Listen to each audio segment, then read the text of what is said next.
With global conflict escalating and economic conditions shifting rapidly, uncertainty is front of mind for many New Zealand retailers.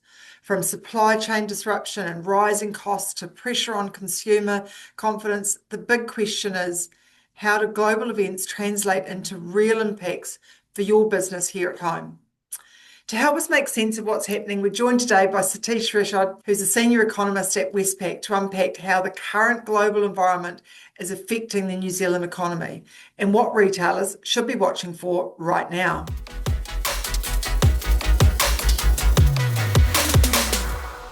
Kia ora, I'm Carolyn Young, Chief Executive of Retail NZ, and today I'm joined by Satish Ranchhod, who's the senior economist with Westpac. Welcome, Satish. How are you doing? Good to see you. It's an exciting time out there in the economy right now.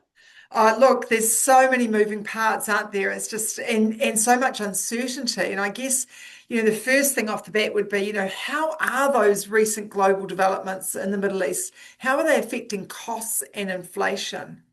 I mean, we are seeing this straight away. I mean, we're feeling it immediately at the pump when all of us got to fill up. I mean, since the start of the conflict, the price of 91 unleaded has risen by something like 70 cents a litre. And I think given where global prices are today, I think there's a risk that we could see, another increase of, pretty material amount, maybe 10 cents, or potentially even more. And that is going to be hitting, households every time they go to fill up.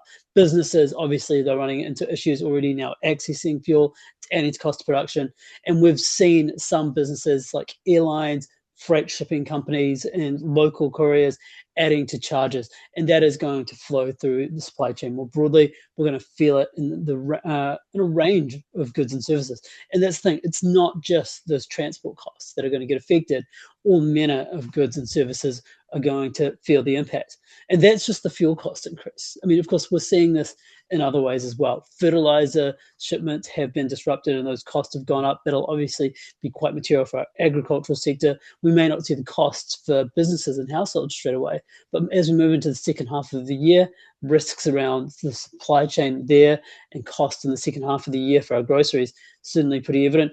And shipping and insurance globally going up, it's all a pretty nasty cocktail of inflation pressures that are coming through on a lot of fronts, and it's not clear how long it's going to last. And look, we know in retail, consumer confidence is so important for the retail sector to thrive.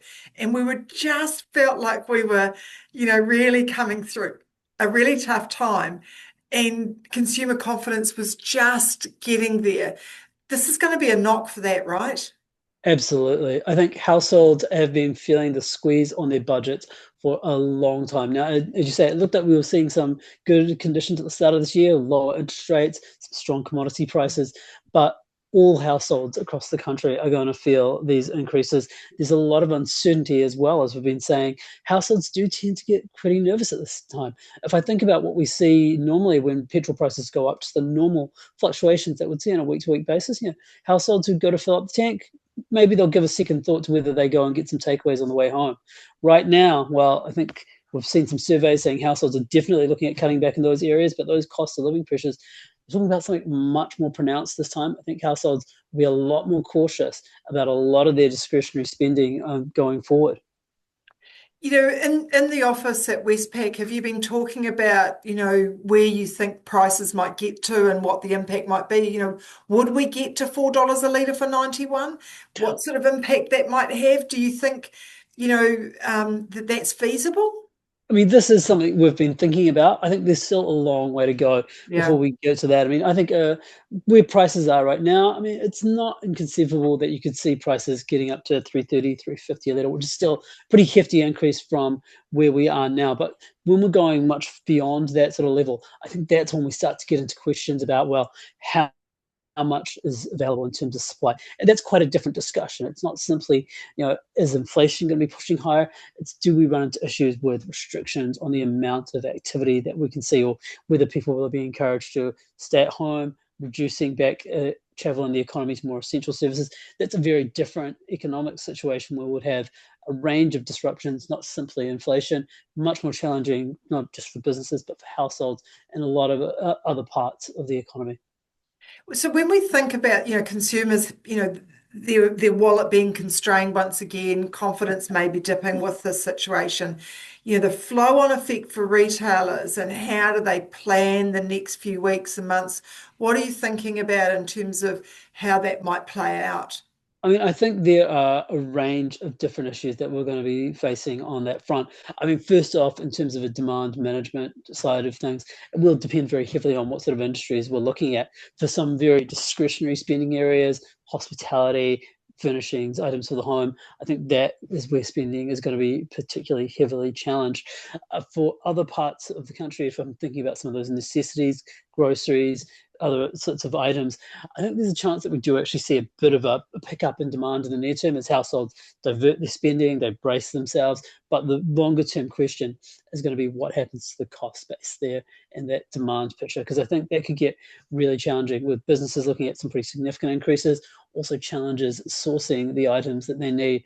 And it's hard to say how long this is going to last. If we get a big disruption, not only to fuel, but global shipping, it can take a while for that to ease off before ships decide to come back to New Zealand. Since we're a small market, bottom of the world, they'll often divert capacity to higher profit parts of the economy. Yeah, look, you touched a little bit earlier on the impact of access to fertilizer for our agricultural sector. We know there's a big Fonterra payout coming in June, I think it is, and it's somewhere in the region of $4 billion. That's a lot of money flowing through. I guess those farmers may be more cautious about how they use those funds when they're thinking about next steps, and so there may be less. We were expecting a bit of inflood of money into the retail sector. That might be held back a little bit, do you think? I think there's naturally going to be a lot of caution, not just in those farming communities, which has been a big driver of the economic growth that we've had over the past Mm, year, but in the economy more broadly. It yeah. is quite an unsettling time, and for retailers, as you've joined that parallel with the farming sector, if you've been considering a significant capital outlay right now, I think there'll be a lot of firms who'll be taking a second look at whether the numbers stack up, whether they want to be a little more cautious about, even if they proceed, maybe holding off a bit. So Mm. could see a bit of a lull there, especially if you're in the B2B market. Yeah, absolutely. And look, what about the Reserve Bank? We've got a new Reserve Bank governor. She just started at the beginning of December. It's been a tough introduction to the New Zealand market. What do you think that means for the Reserve Bank and interest rates? There's been a lot of talk this week about that. This is one that we've been sort of questioning ourselves. I mean, what we have been seeing as those inflation pressures have risen, not here, but globally, is that financial markets around the world have been expecting that interest rates would rise. And that's been passing through here in New Zealand. We've seen upwards pressures on borrowing costs. Now, I think the Reserve Bank will probably be cautious themselves about raising interest rates in this environment. We know we're going to get a pickup in inflation in the near term. It's already happening. Those oil prices have already picked up. Higher interest rates, that can't offset a price increase that's already happened. And I think the Reserve Bank is going to be pretty cautious about, do you want to increase rates in that environment? Because those higher oil prices, they are going to be a dampener on activity. And eventually, when oil prices do eventually ease, which could take some time or it could be very soon, inflation will come down hard. And when that happens, the Reserve Bank could be in a position where activity's weak, inflation's coming down. Do you really want to compound the downwards pressure on activity when realistically you can't stop the near-term increase given that it's already occurring? I think the Reserve Bank's going to be a little more cautious about whether they want to increase rates. In a very harsh shot, maybe they could contemplate reducing rates, but they'll be very mindful given those risks around cost pressures and whether they'll persist. Yeah, look, there's a lot to juggle, isn't there? And there's a lot of moving parts right now, but that uncertainty is the thing that we're all going to struggle with. Thank you so much for joining us today at short notice, Satish. Your knowledge and insight is so useful to our viewers, and I hope everyone's found that useful. Incredibly valuable to really understand how those insights and the global conflicts is going to influence the New Zealand economy and what that means for retailers navigating these really tricky waters at the moment. We really appreciate Westpac and the support that you provide to us and our members and sharing the latest thinking and forecasts to help retailers plan ahead with confidence. Thank you. Always a pleasure. Look, I hope everyone enjoyed this episode. I know it's not the most positive of episode as what we would have liked to, but useful information, no doubt, to help you navigate these really difficult times. So for more information, don't forget to go on to Westpac, www.westpac.co.nz to find out more information. As you know, this is part of our Empowering Retail series, your go-to resource for short, actionable insights to take your retail business to the next level. Watch out for other episodes and don't forget to subscribe. Until next time, ka kite anō. Bye for now.